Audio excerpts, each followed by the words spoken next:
With just a few ingredients, you can make a dish that is as mouth-watering as it is visually appealing.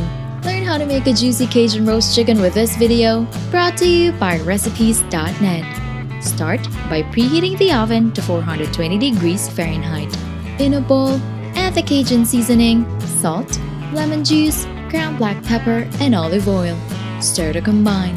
Then, rub the mixture all over the chicken, including the insides of the cavity. Transfer to a roasting pan covered with aluminum foil, then place it in the oven and cook on high. After 15 minutes, turn the heat down to 375 degrees Fahrenheit and leave it until fully cooked.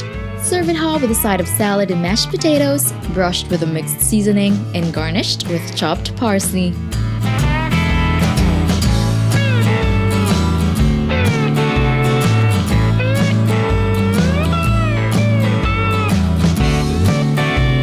Don't forget to hit like, subscribe, and turn on that notification bell to catch more easy and tasty dishes to try at home.